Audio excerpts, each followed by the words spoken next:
Kumbe Mr. Nice imemuuma mimi kuwa na kamilioni. Umeelewa hilo chezo? Sasa na mimi nilikuwa sijui kama walizinguana Dodoma. Umeelewa sasa hiyo picha? Yes, tunaipata picha hapo.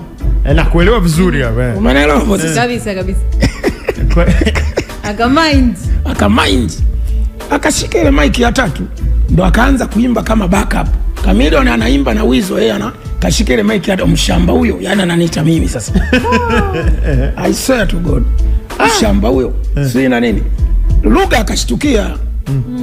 Lugha ndo akaanza kunivuta, kunitoa yani kama mjomba tu, kwa sababu Lugha tulikuwa tunaitana mjomba. Akanishika mkono kama anaambia twende huko tukakae pamoja. Alijua utakinukisha. Alijua hapo kuna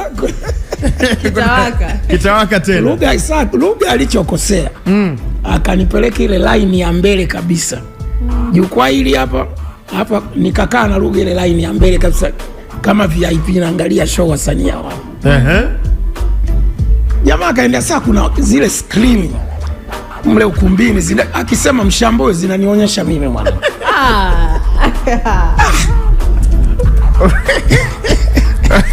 Chameleone na Weasel hawajui kinachoendelea, nyoa wanapiga show.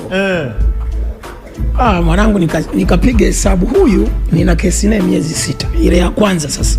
Mahakama ya Samora. Hataki suluhisho. Na ninakosa show nyingi Uingereza, nishakosa show 4 kwa sababu ile kesi nishindo kusafiri mara nyingi. Kuna siku moja mimi nilikuwa na show Mombasa. Ili nibidi ticket ya ndege niachane nayo. Sababu ilikuwa show nimemaliza, lakini ticket ya ndege ni Jumanne. Show nimemaliza Jumamosi. Kweli bidi ile ticket ya ndege niachane nayo, nichukue gari kupitia Tanga kuja mahakamani. Umeelewa nilivyokuwa nateseka na kesi? Yes. Unaacha ticket ya ndege, unachukua gari kuwahi mahakamani. Na nilipofika hapa sikuoga, yani sikwenda nyumbani kuoga, nikaenda mahakamani sijaoga. Kwa mahakamani unatakiwa saa 2. Lakini hapo kwenye hiyo show amkupigana tena? Pale. Subiri sasa, si ndo wangu, mbona haraka? Sirabi ya kujua. Sasa yale machungu yale, kesi ya kwanza utaki suluhisho. Watu wanatusuluhisha utaki. Polisi wanatusuluhisha utaki. Maana yake wewe una nia nzuri. Nikasema kihesabu za haraka sataji na wafundisha leo. Nikasema huyu ngoja ni mgonge mara ya pili ili nihukumiwe. Nikihukumiwa kwenda jela miezi 6, bora nitumikie nimalize niendelee na shughuli zangu niwe free. Ndio lengo la kumpiga. Unaona hizo hesabu?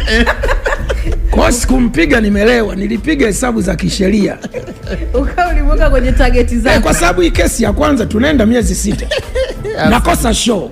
Najikuta niko Uganda, inabidi nikimbie, niache ticket ya ndege by road kuwahi mahakamani. Unanitesa.